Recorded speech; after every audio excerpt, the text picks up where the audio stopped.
안녕하세요. 안녕하세요. 반갑습니다. 사랑합니다. 네, 하던 대로 옆 사람 한번 쳐다보시고 손 좀 잡으시고 같이 하겠습니다. 사랑합니다. 축하합니다. 내키지 않으시는 분들도 좀 계신 것 같긴 한데 연습 많이 하시기 바랍니다. 이 연습이에요. 주를 닮아가는 것도 연습이고요. 사랑하는 것도 연습이 필요합니다. 우리가 무엇인가를 하려고 하면, 잘하려고 하면 연습 많이 해야 되거든요. 주님을 사랑하는 것도 연습이 필요하고, 이것들이 우리 가정에서, 교회에서 연습이 되지 않으면 진짜 주를 사랑하는 것 제대로 할 수 없습니다. 아무튼 우리 범사가 다 주님을 닮아가는 연습이 되기를 주의 이름으로 축원합니다. 베드로후서 3장 되겠습니다.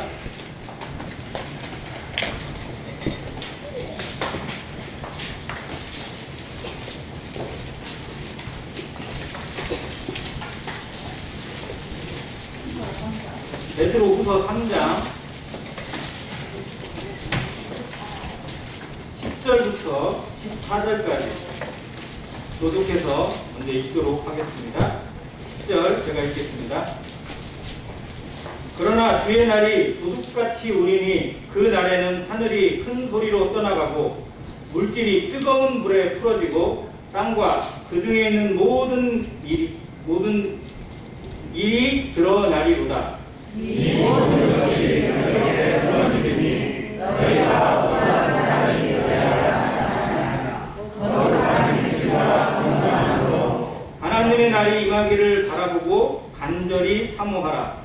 그날에 하늘이 불에 타서 풀어지고 물질이 뜨거운 불에 녹아지려니와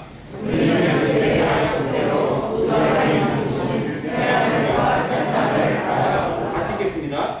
그러므로 사랑하는 자들아 너희가 이것을 바라보나니 주 앞에서 점도 없고 흠도 없이 평강 가운데서 나타나기를 믿으라. 아멘.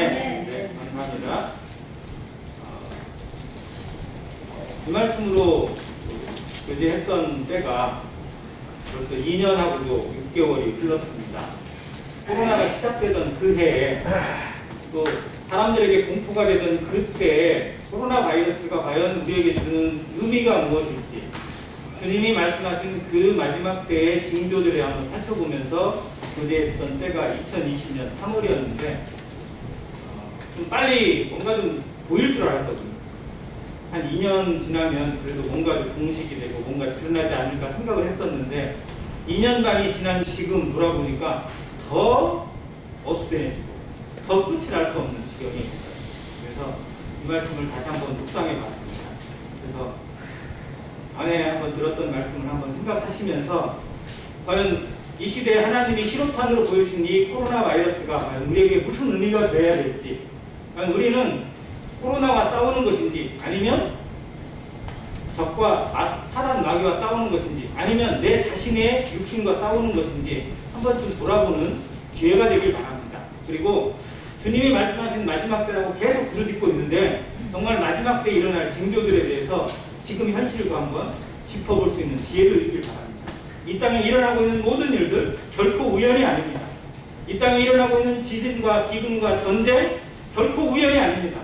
하나님이 그 모든 걸 통해서 우리를 눈을 뜨게 하시고 우리 생각이 열리고 우리 마음이 하나님 앞에 더욱 간절히 다가가기를 원하시는 하나님의 호흡이 있고 하나님의 간절함이 있습니다. 우리에게 주어진 현실 어제도 있었는 일이니까 오늘도 당연하다고 생각하고 내일도 그러겠지 이게 아니라 정말 이 모든 것들을 성령의 지혜의 눈으로 바라보면서 과연 우리는 어떠한 자세를 취하고 살아가는 게 마땅한지 세상은 그렇게 돌아가게 되어 있습니다. 세상은 망하는 것이 예비되어져 있고 망할 길로 가게 되는 게 당연합니다. 인생은 하고 있는 모든 것들이 다 지혜롭고 똑똑하다고 여기지만 그게 망하는 것입니다. 사람들은 그렇게 살아갑니다. 그러나 우리는 어떻게 살아가야 됩니까? 나는 어떤 모습으로 살아가고 하나님 앞에 어떤 모습으로 나를 준비시킬 것인지 정말 세월을 아끼는 성령의 마음으로 나를 점검하는 한 시간이 되기를 간절히 바랍니다. 먼저 코로나 바이러스 얘기가 나오니까 조금 좀 살펴보도록 하겠습니다. 다들 다들 코로나 바이러스 이렇게 얘기하는데요. 지금 이게 유행이 되다 보니까 이게 하나의 단어가 됐는데 정확한 명칭은 아니거든요. 좀 알고 갔습니다. 코로나 바이러스라는 건 바이러스의 통칭 중에 하나예요. 즉 세상의 바이러스는 종류가 셀 수 없을 정도로 엄청나게 많습니다.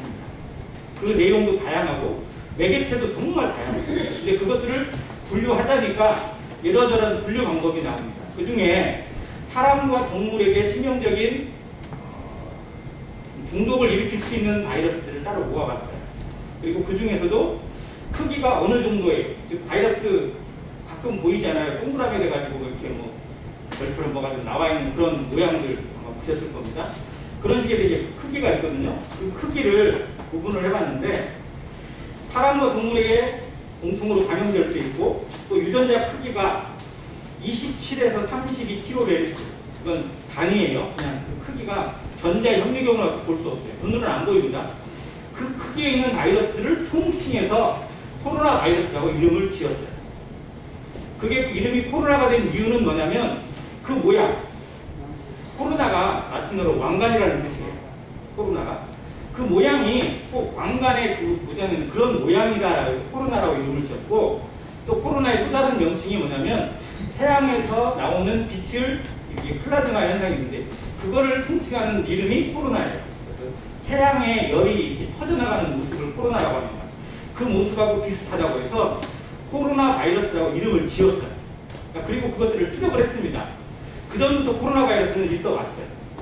우리에게 익숙한 코로나 바이러스가 뭐냐면 사스예요.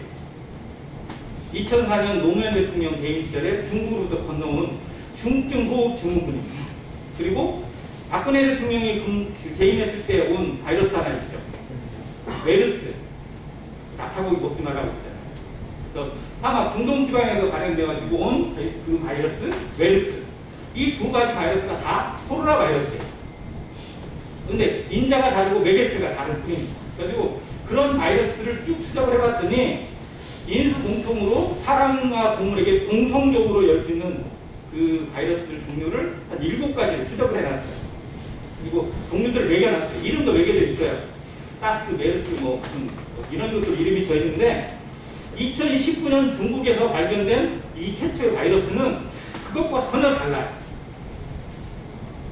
그 전에 있던 것들이 새로 생긴 게 아니라 새로 생겼어요. 없던 것이 생겨났습니다. 그래서 처음에 이름이 뭐냐면 신종 코로나 바이러스였어요. 그리고 이름을 짓기를 코비드19라고, 코로나 바이러스 질병 2019년, 그걸 약자로 해서 코비드19라고 지었습니다. 근데 이게 워낙 전 세계로 퍼져가다 보니까 사람들이 그냥 코로나 바이러스 하면 지금 있는 바이러스로만 생각을 해요. 그전부터 있어 왔습니다. 사람과 함께 생존하고 있고 또 사람들에게 치명적인 영향을 미치고 있어요. 그리고 이 바이러스가 중국에서 나왔고 또 증세 자체가 사스하고 비슷하기 때문에 매개체에 대한 이름 자체를 기록할 때는 사스2라고 기록되어 있어요. 이건 의사들이 관리하고 있는 그런 코드입니다. 사스2인 줄 알았는데 사스하고 뭐가 다르냐? 일단은 전파력이 달라요. 사스는 우리나라에 큰 영향은 안 미쳤고 중국에서만 난리가 났어요. 그리고 사망률을 조사해봤더니 약 9%가 나왔습니다. 중국은 의학 체계가 그때 당시에 우리보다 훨씬 못했기 때문에 또 인구가 워낙 많잖아요. 그래서 그냥 한순간에 많이 죽었습니다. 근데 다른 나라로 퍼지는 것들은 거의 차단이 됐어요. 즉 전파력은 별로 강하지 않았다는 것이 증명이 됐습니다. 메르스 역시 마찬가지예요. 메르스는 치명률은 대단히 높았습니다. 23%가 나왔어요.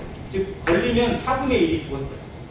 우리나라에도 마찬가지였습니다. 그런데 전파력은 훨씬 떨어졌어요. 그래서 가까이 있다고 해서 걸리거나 그러지 않고 직접적으로 뭔가가 접촉이 되지 않으면 안 됐고 빨리 끝났어요.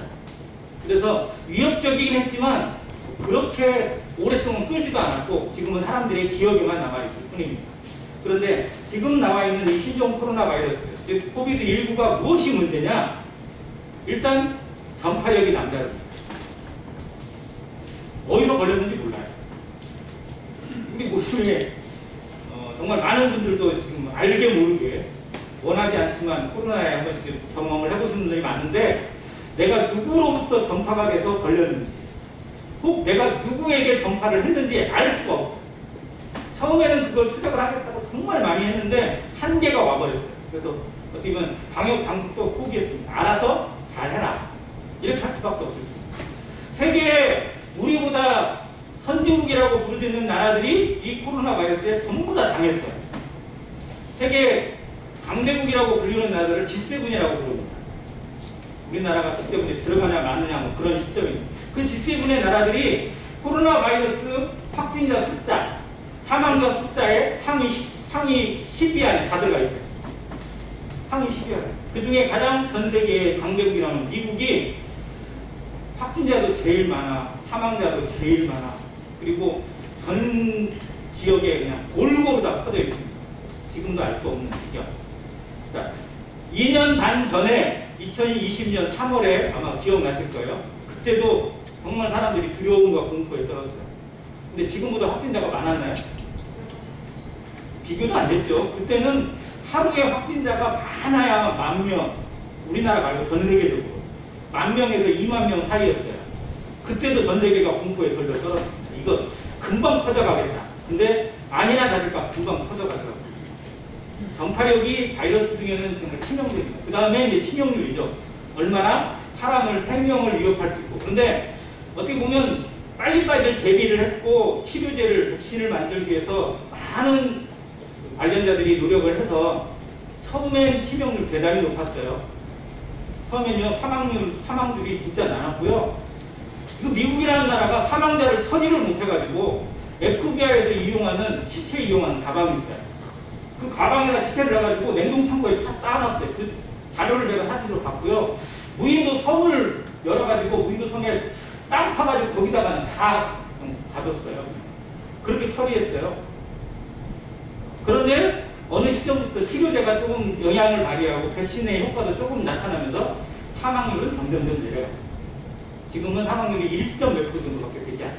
근데 중요한 건 지금까지 있었던 코로나 바이러스하고 지금 신종 코로나가 뭐가 다르냐? 이걸 왜 주의해야 되느냐? 여기에 문제가 있어요. 이게 뭐냐면 팬데믹입니다. 팬데믹이라는 단어를 아실 거예요. 전 세계에 유행되는 상황입니다.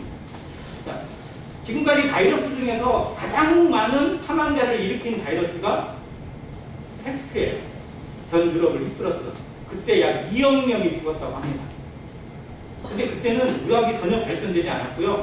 원인을 전혀 몰랐어요. 뭐 때문에 걸릴지 모르고 그냥 죽어나갔어요. 그리고 그 다음이 스페인 독감이었어요. 그런데 스페인 독감 같은 경우도 전쟁의 와중에서 같이 일어났기 때문에 별 대처를 못했던 거예요. 그런데 지금 그때 패스트나 스페인 독감 같은 경우는 그 지역에 한정됐어요. 패스트는 유럽에서만 유행을 했습니다. 다른 나라, 다른 대륙으로 건너가지 않았어요. 우리나라는 패스트하고 거의 무관한 그런 나라였어요. 자, 스페인 독감도 마찬가지예요. 그 지역에서 성공을 해가지고 인근 지역이 좀 퍼져가다가 끝이 났어요. 그런데 코로나는 지금 이 코로나는 전 세계에 안 걸린 나라가 없습니다. 처음에 북한이 안 걸린다고 했어요. 우리는 청정지역이에요. 누가 믿어주겠어요. 지금 북한도 역시 마찬가지고 아프리카에는 그 미개한 나라까지 전부 다 퍼져버렸습니다. 정말 놀라운 전파력을 가지고 1년도 안 돼서 전 세계를 휩쓸었던 이 바이러스의 존재. 이것을 보면서 사람들이 경각심을 가져야겠어요. 이건 뭔가 징조가 있다. 이건 뭔가 다르다. 이건 뭔가 생각해 봐야 된다. 그러면서 사람들이 한때 교회로 엄청 몰렸다고 합니다. 왜 그랬을까요? 그때 순식간이었어요. 순식간에 교회로 오는 사람들이 늘어났대요. 왜 그랬을까요? 그 사람들도 무슨 생각을 한 거예요? 야, 이게 마지막 아니야? 이 생각. 그러니까 마지막이 되니까 어떻게 해야 된다? 하나님 말씀 들어봐야 된다. 어떻게 해야 되는지. 교회에서 말하는 소리, 그리고 예수님이 곧 오신다고 하는 그 얘기가 뭔지는 한번 들어봐야겠다라는 호기심으로 찾아온 사람들이 인간의 마음이거든요. 발등에 불 떨어지면 누구 먼저 찾아요? 하나님 찾습니다. 목닥 때리는 스님도 구덩이에 푹 빠지고 물에 빠지는 순간에 아이고 부처님이 아니라 아이고 하나님 찾습니다. 인생은 그렇게 되어 있어요. 왜요? 하나님으로부터 왔기 때문에 그렇고요. 하나님께 가는 것을 자기 영혼이 알고 자기 양심이 알기 때문에 그렇습니다. 마지막에 온다 생각하니까 불현듯 하나님에 대한 이 공포가 있고 그리고 하나님을 찾아야겠다는 양심의 소리가 들리는 것입니다.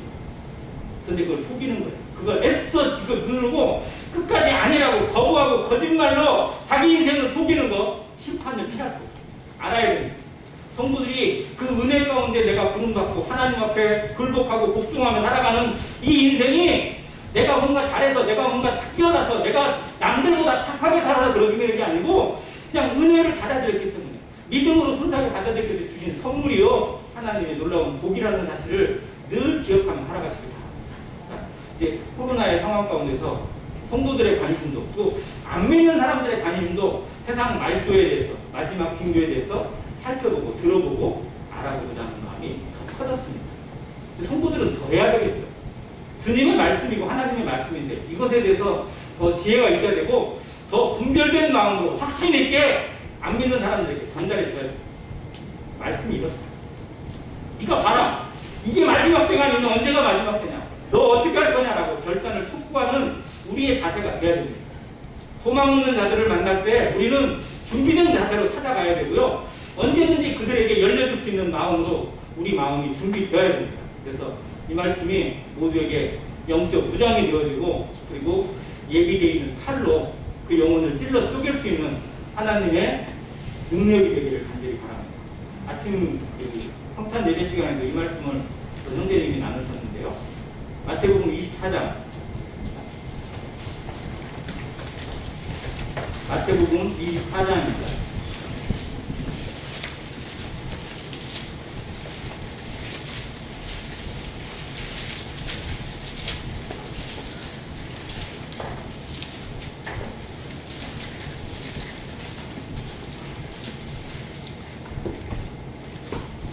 (3절입니다)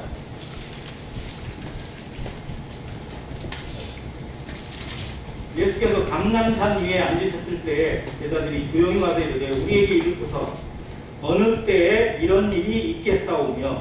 자, 여기에 말하는 이런 일이는 앞에 있는 내용이에요. 예수님이 말씀하신 성전의 무너짐을 돌 위에 돌 하나도 남기지 않고 다 무너지게 될 거라고는 예언에 대한 얘기입니다. 한 가지가 들어있고요. 또 주의 임하심과 세상 끝에는 무슨 징조가 있사오리까. 제자들은 두 가지를 물어봤어요. 즉 예수님이 말씀하신 이 예루살렘의 멸망에는 언제입니까? 그리고 또 한 가지는 예루살렘이 멸망한다면 세상에도 끝이 올 텐데 세상 끝에는 과연 무슨 징조가 있겠습니까? 라고 물어봅니다. 자, 이 제자들의 물음 속에는 예루살렘의 멸망과 세상 끝이 거의 붙어있는 개념처럼 여겨집니다.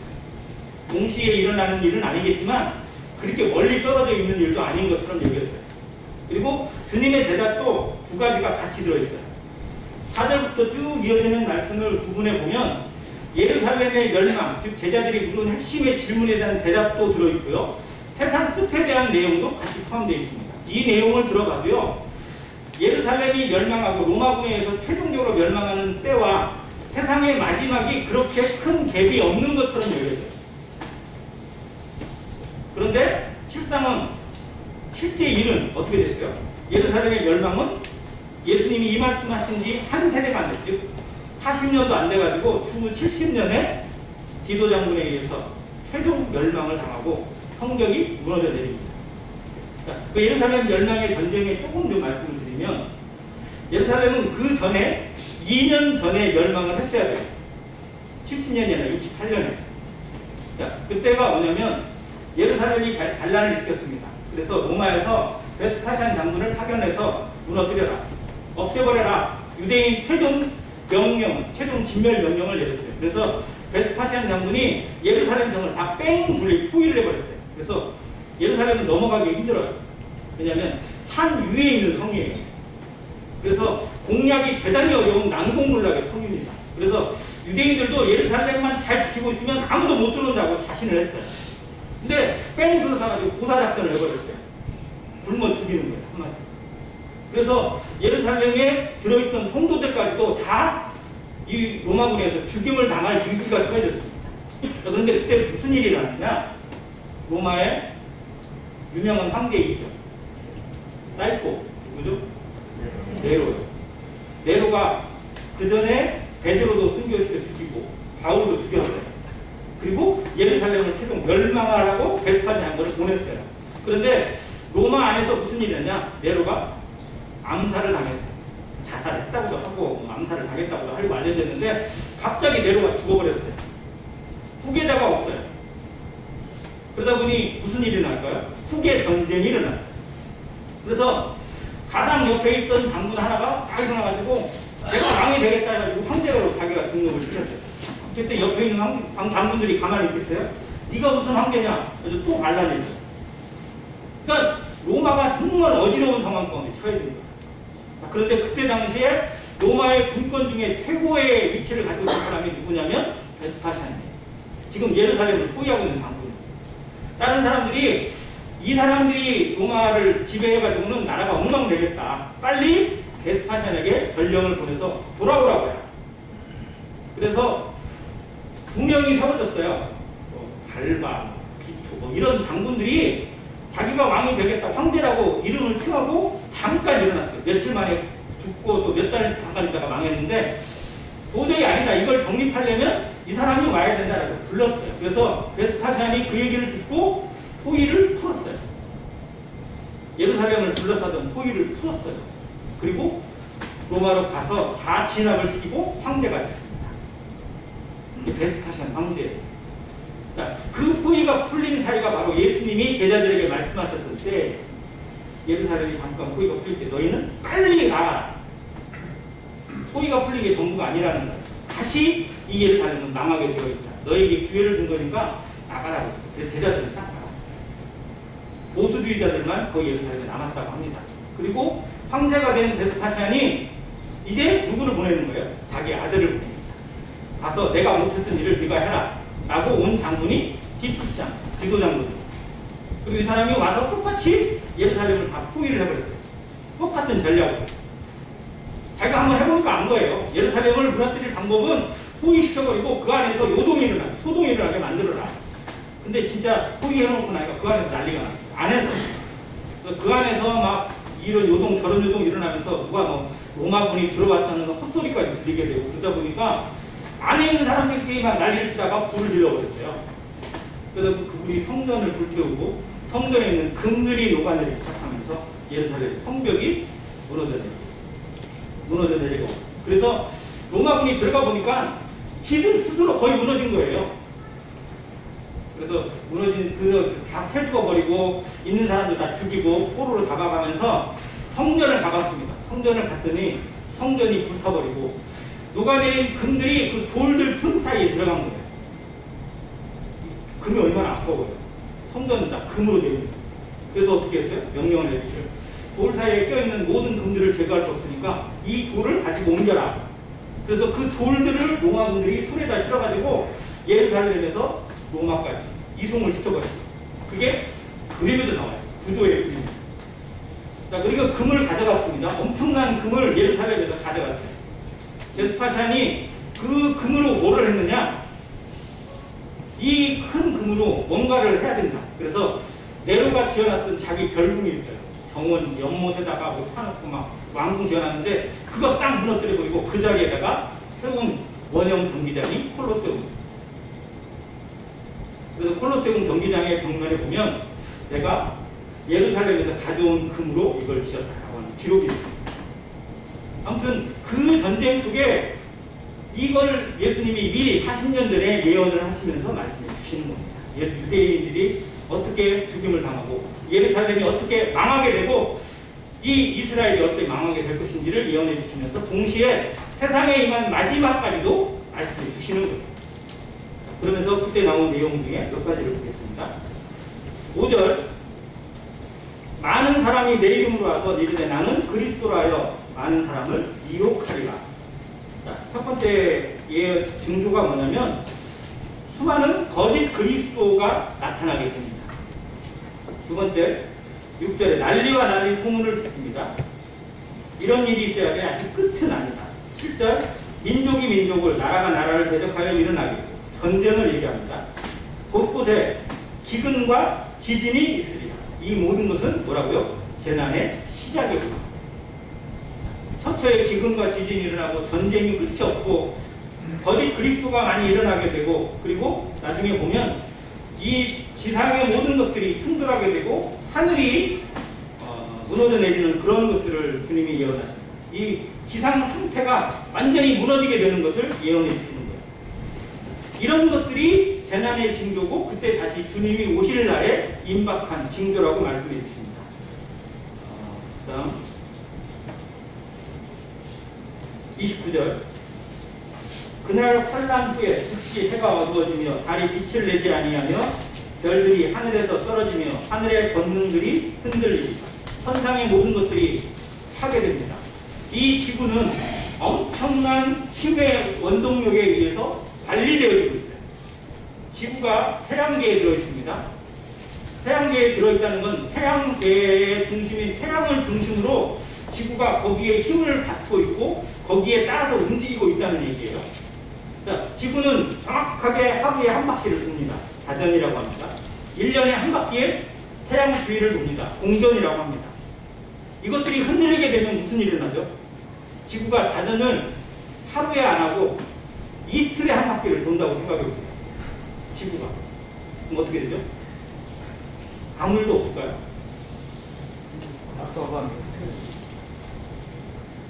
자, 그럼 하루가 아니라 이틀이 되겠죠. 이틀이 하는 거예요. 막 이상해지죠. 자, 문제는 뭐냐? 태양이 머물러 있는 시간들이 달라져요. 자, 지금 보통 낮 시간이 몇 시간 되죠? 낮. 한여름에. 태양이 제일 길게 떠 있을 때 몇 시부터 몇 시까지? 네, 보통 14시간에서 15시간 떠 있어요. 자, 그런데 지구의 자전 시간이 바뀌잖아요. 그러면 이게 2배가 떠 있는 거예요. 2배가 떠 있어요. 태양이 떠 있는 시간. 그럼 몇 시간 떠 있는 거예요? 30시간 태양이 떠 있어요. 그럼 어떻게 될까요? 어떻게 될 것 같아요? 아무 일 없을 것 같죠? 뜨거 죽어요. 그 잠깐의 차이로 따뜻해집니다. 그 대신 반대로 생각해요. 밤이 어떻게 돼요? 길어지는 것은 밤이면 엄청나게 길어요. 30시간 동안 밤에 30시간 동안 자야 돼요. 밤에 자야 되잖아요. 이게 사람의 모든 일상이 완전히 뒤집어지고요. 지구의 생명체가 살 수 없는 땅이 돼요. 지구의 자전이 조금만 바뀌어도요. 지구는 살 수 없는 땅이 됩니다. 공전의 시간이 조금만 바뀌잖아요. 지구는 엄청난 문제가 올 거예요. 태양이랑 바꿔도 충돌할 수도 있어요. 공전의 시간이 그만큼 중요합니다. 이 거리도 중요하지만 그 시간이 정확하게 하나님이 컨트롤하고 있는 거예요. 보호되고 있는 겁니다. 거기서 가까워져도 안 되고요. 멀어져도 안 돼요. 지구의 이 공전 속도가 빨라지잖아요. 그러면 그 거리에서 멀어지게 되어 있어요. 왜요? 빨리 돌리면 그만큼 원심력에서 벗어나니까. 벗어나게 되면 어떻게 해요? 지구가 태양에서 멀어져요. 어떻게 돼요? 저 화성같이 돼요. 화성같이. 영하 180도. 할 수 있을까요? 할 수 없는 땅이에요. 여기서 벗어나면 가는 거예요. 자, 좀 속도가 줄어들어요. 그럼 태양으로 바꿔줘요. 왜? 그 인력에서 끌려가니까. 그럼 금성? 금성의 평균 온도가 약 90도에서 110도라고 합니다. 90도에서 110도. 뭐예요? 우리 펄펄 끓고 있는 온도. 거기서 살아야 돼요. 이게 살 수가 없습니다. 우리는 어마어마한 보호를 받고 있는 거예요. 이것들이 다 깨져버리게 되면 지구는 사람이 살 수 없는 땅이 됩니다. 그 마지막 순간에 그런 일이 일어날 거라고. 그리고 주님이 이 땅에 재림하게 될 거라고 말씀해 주시고 있는 내용입니다. 자, 지금 그것이 징조로서 보여지고 있는 때라는 것을 알아야 됩니다. 자, 일어나고 있는 징조들을 몇 가지로 구분을 해봤어요. 그랬더니 첫 번째는 환경적인, 우리가 눈에 직접 접하고 있는 환경적인 요인이 있습니다. 지구의 기온이 온도가 올라가고 있나요? 내려가고 있나요? 평균 온도가 올라가고 있어요. 왜 올라갈까요? 일단 요인들이 여러 가지가 있죠. 이산화탄소의 배출량이 많아지게 되면서 오존층이 파괴되는 것, 그리고 공기가 온실 효과로 나타나지고 공기가 들어온 열기가 빠져나가야 되는데 빠져나가지 못하고 있으니까 점점 데펴지고 있어요. 공기가 온도가 좀 올라가면 1도 올라가서 뭐 무슨 문제가 생겨라고 할지 모르지만 그러다가 문제가 생기면 심각해 됩니다. 지금 그린란드라고 하는 엄청난 얼음 대륙이 있는데 그린란드의 얼음이 약 20% 이상이 녹아버렸어요. 자, 이 그린란드의 얼음이 50%까지 이렇게까지 높게 되면요, 바다의 수온이 약 5m 이상 올라갑니다. 바다의 평균 높이가. 그러면 바다의 평균 높이가 5m 이상 올라가게 되면요, 우리나라의 항구 도시들은 다 그에 잠겨요. 사람이 살 수 있고 거주할 수 있는 땅이 지금보다 3분의 1 이하로 줄어들게 됩니다. 엄청나게. 이건 정말 장난이에요. 사람이 살 수 없어요. 부산, 군산, 뭐 이런 우리의 그런 지명들이요, 다 사라지게 되어 있어요. 자, 환경의 요인들이 뭐 올 여름에도 아마 겪으시겠지만 어느 땅은 엄청나게 덥고요, 어디는 또 무지하게 비가 와. 이 지구촌에 별일이 다 일어나고 있어요. 그 인도의 옆에 있는 파키스탄, 이 지역이 여름에 비가 제일 많이 오는 지역 중에 하나입니다. 몬순이라고 불러가지고요, 그냥 비가 그냥 우리가 오는 장마는 아무것도 아니에요. 거기는 하루에 많을 때는 600mm의 비가 오고, 하루에 600mm에서 이번에 기록을 세운 것은 1000mm를 넘겼다는 기록도 없잖아요. 한번 생각해보세요. 하루에 1000mm가 비가 왔다. 진짜 그야말로 노아의 홍수예요. 거기서 표현했어요. 파키스탄에서 노아의 홍수가 온 것 같다. 집이 떠내려간 것들만 약 80만 채의 집이 떠내려갔고요, 이재민의 숫자만 3,000만 명입니다. 올 여름에 잠깐 8월에서 9월 사이에 파키스탄에서 겪은 일이, 그런 일이 일어났고요. 유럽에서는 정말 이상기온이 일어나서 온도가 막 평균 기온, 여름에 낮이 막 42도까지 올라가면서 산에서 자연 발화가 일어날 정도. 한 번도 경험하지 못한 일들을 지금 지구에 있는 인간들이 경험하고 있습니다. 우리 눈으로 보고 있습니다. 이것을 보면서도 그러겠지, 내년엔 좀 좋아지겠지, 이게 아니어야 돼요. 이걸 보면서 정말 마음의 경각심이 일어나야 됩니다. 이건 무슨 일이지? 왜 이러고 이럴지? 이건 무엇을 의미하는 것이지? 라고 생각해야 됩니다. 자, 내년이면 더 좋아질 거다? 아니, 더 나빠질 거다. 더 안 좋은 상황으로 계속 치닫게 되어 있습니다. 자, 환경적인 요인은 우리의 생활하고 너무나 밀접되어 있어서 우리 눈에 옵니다. 근데 사람이 견뎌요. 비가 많이 와가지고 막 못 살겠다 하면서도 막상 못 구하고 뭐 하고 나면 그냥 또 그러려니 하고 지나가요. 사람이 거기에 잘 적응을 하다 보니까 말씀을 더디 들어요.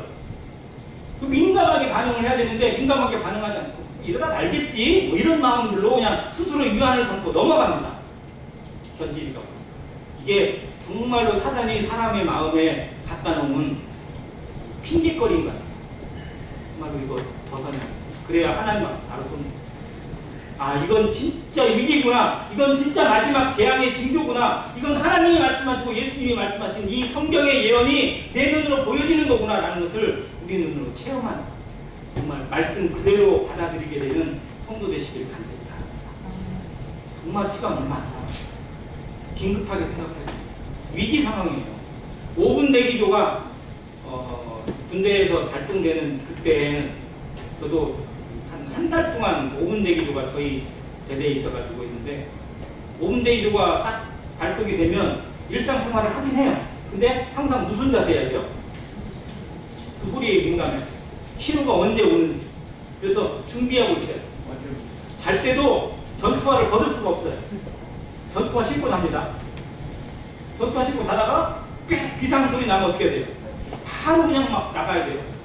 전투복 입고 자다가 설모 쓰고 뭐 가지고 총 들고 나가서. 왜? 얼마 안에? 5분 안에 그게 딱 집결을 해야 되니까.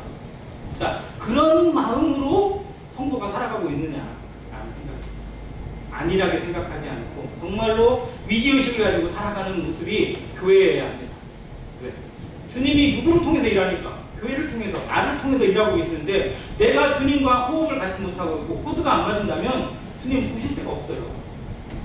아무튼 그 마음으로 우리 자세를 다시 한번 잡기를 바랍니다.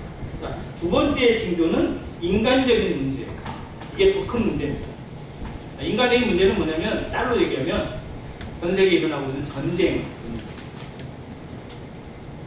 자, 2002년 반 전에 하고 지금하고 상황 중에 제일 큰 변화는 뭐냐? 우크라이나 전쟁입니다. 그때는 우크라이나 전쟁이 안 일어났어요. 물론 소련은, 러시아는 준비를 했는지는 잘 모르겠지만 아무튼 우크라이나 전쟁이 언제 일어났죠? 혹시 알고 계세요? 가급적이면 날짜도 기억하시면 좋아요. 2월 24일에 일어났어요. 베이징에 올림픽 끝나고 며칠 안 돼서 마치 중국이랑 러시아랑 이렇게 담합을 한 것 같아. 그때 중국이 그랬거든요. 제발 올림픽 기간만큼은 아무 일도 없게 해라. 진짜 올림픽 끝나고 나서 며칠 안 되니까 뻥 터뜨렸더라고요. 그리고 지금 7개월이 넘었어요. 7개월 거의 딱 됐어요. 3일이면 끝난다고 했어요. 3일이면. 푸틴이 얘기했어요. 3일이면 키이우를 점령할 것이다. 그러니까 자기들이 생각할 때 우리의 군사 전력이면 3일이면 우크라이나가 두 손 들고 항복할 것이고 젤렌스키 개그맨은 진짜 개그맨이 됐고 말 것이다 라고 얘기를 했는데 이 생각보다 이게 길어지니까 이게 아닌데 이게 이제 서방에서도 금방 끝날 줄 알았는데 오래 버티니까 이제 어떻게 해요? 이 김에 아예 러시아 힘을 빼자 해가지고 계속 쪽에서 도와주고 있다 보니까 전쟁이 언제 끝날지 알아요 몰라요? 지금은 어떻게 됐어요? 지금은 오히려 역전이 뺏겼던 땅을 다시 회복하면서 이때는 러시아 본토로 쳐들어가자 이런 소리까지 나와요. 그러니까 다 나옵니다. 전쟁은요 정말 알 수 없어요. 자, 그런데 전쟁만 있느냐? 아니에요. 이 땅에는 전쟁보다 더한 것들이 일어나고 있습니다. 그래서 성경에서 말하는 누군가 그게 해석을 하는데 무서운 일이라고 기록되어 있는 단어가 있어요. 무서운 일이라는 거. 그게 원어적으로 살펴보니까 테러를 의미한다. 테러가 일어나고 있어요. 왜 일어나는지 그 사람들 입장에서는 그럴 수밖에 없다고 할지 모르지만 하나님의 눈을 보면요 이 지구상의 인간들이 서로 죽이겠다고 서로 못 살겠다고 아우성을 치고 있어요. 제발 얘 좀 없애달라. 쟤만 없으면 내가 다 살겠다. 이게 지구상에 살고 있는 인간들이 공통된 인식이에요. 우리나라도 그래요. 제발 일본 좀 가라앉게 해달라. 그런 기도 하지 마세요. 진짜로 저 부탁을 드립니다. 일본이 없어지면요 우리나라 진짜 큰일 나요. 일본이 싹 사라지고 태평양으로 싹 잠겼다고 생각해보세요. 그럼 무슨 일이 날까요? 쓰나미 오면요, 태풍 오면요 고스란히 우리나라로 오게 되어 있어요. 자, 태풍은요 바다가 있을 때 바다에서 힘을 얻어요. 에너지를 끌어모아요. 그리고 그걸 어디다 부어요? 육지를 만나면 부어요. 그래서 약해져요. 자, 그러니까 우리하고 저 태평양 오는 태평양 태풍의 길에 일본이 있어가지고요 에너지를 끌어모은 다음에 일본에다 쏟거든요. 근데 그게 없어요. 그럼 어떻게 돼요? 계속 에너지를 끌어모아요. 그러면 진짜 초슈퍼 태풍이 만들어집니다. 그게 우리나라 부산, 전라도에 온다고 생각해보세요. 그러면요 그때는 진짜 땅을 치면서 후회하실 거예요. 다시 일본 세워주세요라고 기도할 수 있어요. 좀 보기는 싫어도요 우리를 위해 하나님이 방패막이로 세우는 좋은 나라다 이렇게 생각을 하시고 위에서 기도해 주시기 바랍니다. 자, 지구상에 있는 모든 인간들은 다 이기적이에요. 이게 인간성의 종말로 가게 돼 있고 전쟁이 끝이 없는 이유입니다. 하나님의 형상대로 지음받은 한 형제, 한 그 핏줄이라는 인식이 없어요. 그냥 쟤만 없으면 내가 행복할 것 같고 제가 죽어야 내가 잘 될 것 같은 이 인식은 누가 심어놓은 거예요? 사단 마귀가 심어놓은 치명적인 바이러스입니다. 가장 무서운 바이러스가 저는 이거라고 생각해요. 이게 죄의 바이러스. 이것이 인간생을 만지시고 세상의 끝에 가면 갈수록 정말 아무도 믿지 않고 누구도 믿을 수 없고 자기만 사랑하는 이 불신의 풍조로 깊어지게 됩니다. 나라도 자국 이기주의만. 미국이 우리의 우방이고 뭐라고 얘기를 하는데요. 또 뻔한 얘기. 미국도 자기 먹고 살 길 있으면 더 차게 되어 있어요. 지금 그러고 있잖아요. 자국이 우선주의예요. 전 세계 우리가 그 위치에 가도 그럴 겁니다. 이게 마지막을 향해 가고 있는 인간성의 종말이고요. 그런 모습을 성경이 이미 보여주고 있습니다. 자, 그 다음 우주 전체의 문제가 또 나타납니다. 지금까지는 우주 전체에 대해서 별로 관심도 없었어요. 왜? 볼 눈이 없으니까. 그런데 어느 순간부터 하늘의 별들과 저 우주에 있는 모든 운행이 보이기 시작하고 거기에 우주선을 보내기 시작하고 인공위성을 띄워서 관측을 시작하면서 우주의 문제가 지구의 문제가 되고 있습니다. 우리나라도 인공위성을 발사시켜서 관측을 하고 있고 전 세계의 모든 걸 통제하는 그런 우주 강대국이 되어 있다고 얘기를 하는데 정말 우주는 우리의 수준을 뛰어넘는 어마어마한 무한한 세계를 가지고 있습니다. 그 안에서 무슨 일이 어떻게 일어나고 있는지 거기에 지축 하나가 흔들리게 되면 얼마나 큰 요동이 일어나게 될지 아무도 계산 못해요. 지구에 있는 모든 인간의 인구 그리고 세포들의 숫자만큼 저 우주에 별이 있다고 하는데 그 별들이 하나도 고정되어 있는 별이 없습니다. 다 운행을 하고 있어요. 이걸 못 느끼고 있을 뿐이지. 태양도 움직입니다. 태양은 우리가 항성이라고 배우지만 태양의 자체가 은하 내에서 움직여요. 이 운행의 기준이 그 운행의 숫자와 그 모든 포인트들은 하나님만이 계산할 수 있고 하나님만이 관리할 수 있습니다. 이걸 섭리라고 합니다. 섭리. 이건 인간이 흉내낼 수 없는 거예요. 그 모든 것을 우리를 보호하시고 우리를 살게 하시고 그 가운데서 하나님을 알 수 있는 길을 열어주신 것인데 그거를 헛되이 이용하고 있고 그 인생을 낭비하고 있는 것이 얼마나 하나님 앞에 죄악인지 그건 심판을 피할 수 없습니다. 그래서 가장 큰 죄는 하나님을 모르는 죄고요. 하나님을 거절하는 죄. 이걸 기억하시고 아직도 하나님을 마음 가운데 영접하지 못하고 예수 그리스도를 내 개인에도 영접하지 못한 불쌍한 인생들 찾아서 강권하시길 바랍니다. 기도하시길 바랍니다. 들을 수 있도록 길을 열어달라고 그의 굳은 마음이 열릴 수 있도록 간절한 눈물로 기도하는 성도 되시길 바랍니다. 이 때가 언제 마칠지 언제 주님이 나팔을 울리고 이 땅에 오실지 아무도 장담할 수 없는 지경에 처했습니다. 우리 시대의 이날을 볼 수도 있고 우리 때에 이날이 올 수도 있습니다. 간절한 마음으로 기도하고 사모하는 성도 되시길 바랍니다. 그런데 진짜 심각한 징조는 어디에 있느냐? 바로 영적인 문제에 있습니다. 이것이 바로 교회의 혼란과 질서가 무너지는 것에 있습니다. 하나님의 최후의 보루는 교회입니다. 그리고 이 세계에서 전 세계에서 하나님의 마음으로 하나님의 복음을 책임지고 있는 나라가 어디일까요? 지금 대한민국입니다. 이건 장담할 수 있습니다. 대한민국이 마지막 하나님의 보루입니다. 그런데 대한민국의 신앙이 무너지면 하나님에 대한 모든 기대가 꺾인다고 보면 됩니다. 저는 하나님께서 대한민국이 가지고 있는 영성, 대한민국에 있는 교회들이 가지고 있고 성도들이 보여줘야 될 영성이 꺾이는 시점이 오면 하나님이 나팔을 부실 거라고 스스로 생각합니다. 그래서 우리는 영적 보루의 최종 지점이다라는 생각으로 우리 신앙을 지켜야 되고 하나님의 말씀의 진리가 이 땅에서 꺾이지 않기를 힘써야 됩니다. 지금 세상의 모든 나라들 다 꺾였어요. 다 내줬습니다. 다 사단에게 내줬어요. 동성애 다 허락했고요. 모든 것 다 무너졌습니다. 유럽에 있는 교회들 다 클럽이 되어 있고요. 이슬람 사원이 되어 있습니다. 그렇게 잘 나가던 그렇게 정말 떵떵거리면서 사람들을 끌어모았던 교회들이 다 문을 닫고 클럽이 되었어요. 나이트 클럽이 되었어요. 밤에 사람들이 게이들이 와서 춤추고 놀고 하는 그런 판이 되어버렸습니다. 그런데 대한민국이 그런 지경으로 흘러가고 있다는 사실을 우리는 눈물로 바라봐야 됩니다.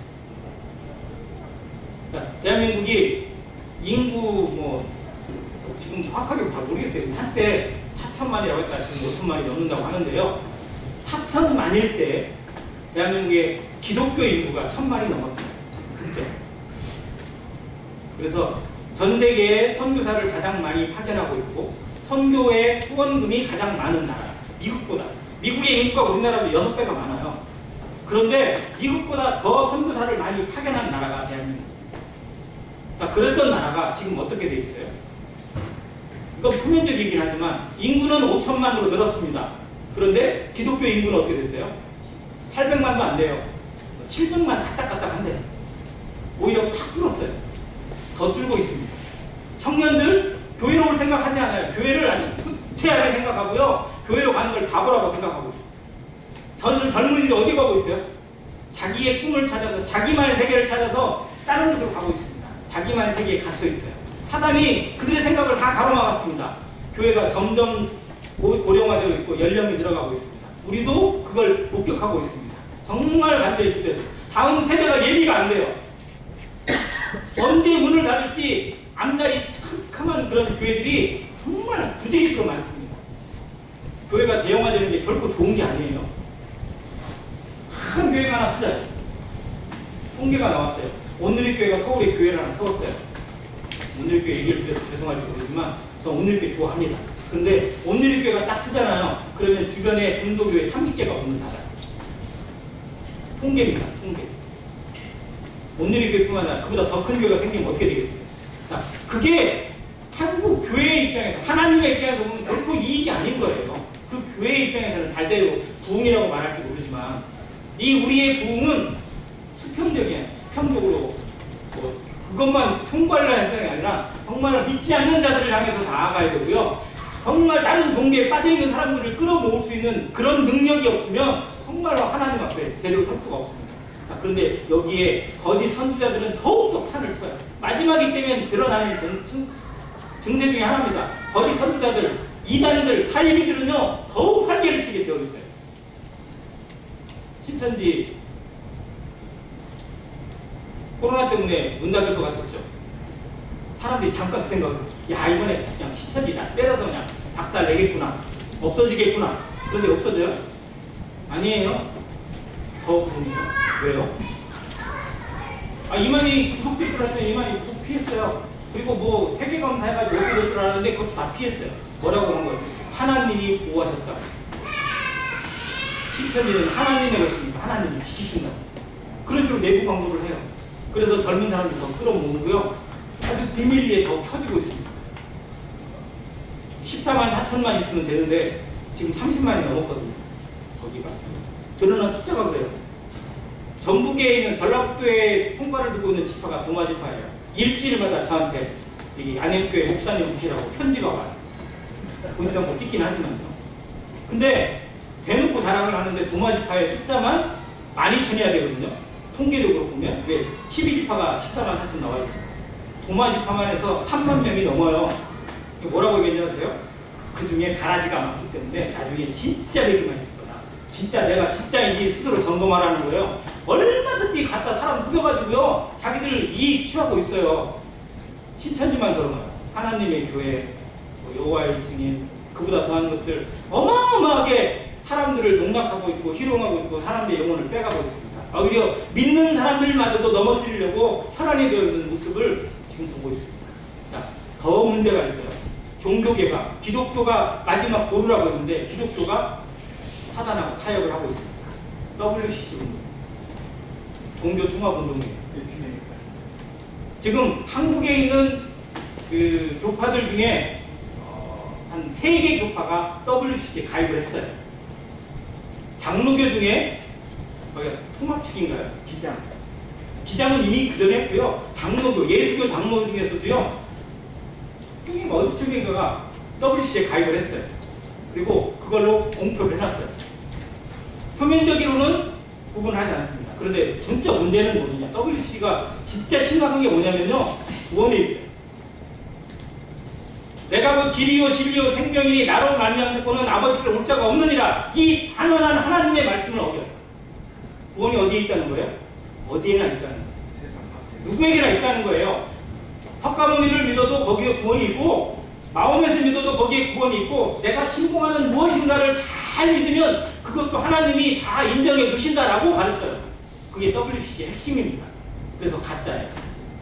이것이 교회계를 한치고 있고 이것이 계시록에서 말한 짐승의 모습입니다. 거짓 선지자의 모습입니다. 이때가 지금 정말 눈앞에 다가왔습니다. 언제 천주교를 중심으로 해서 이 WCC 운동이 전 세계로 확산될지, 한국 기독교의 마지막 보류들이 이것에 무너지게 될지, 주님이 그걸 바라보시는 순간에 정말 더 이상 기대를 품을 수 없고 나팔을 부질 때가 다가오고 있습니다. 저는 그 시점과 차별금지법이 통과되는 시점이 거의 일치가 될 것이 아닌가 생각이 들어요. 동성애 결혼이 허용되는 때, 하나님과 교회에서도 더 이상 복음을 제대로 전할 수 없을 때, 이것은 주님이 말씀하시는 마지막 때일 거라고 저는 생각합니다. 우리 주변에 일어나고 있는 일들 눈여겨보시기 바랍니다. 주님이 말씀하시는 마지막 때가 정말 우리 눈앞에 가까이 와 있습니다. 정신을 차리고 근신하는 마음으로 정말 어떻게 살아가야 할지 아까 읽었던 베드로후서 3장 한 번 더 보고 마치겠습니다.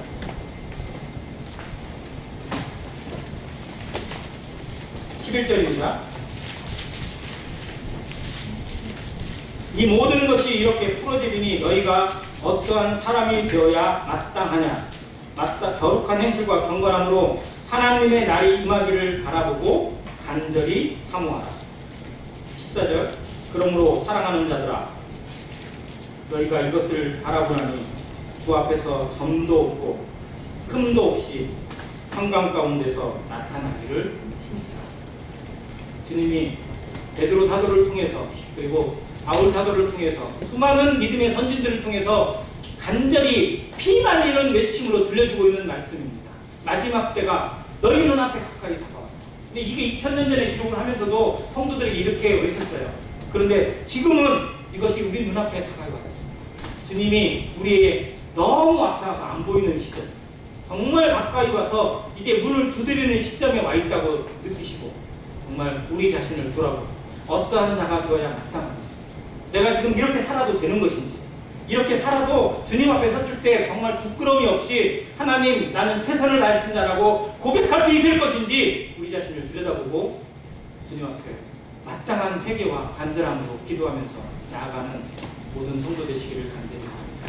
감사합니다.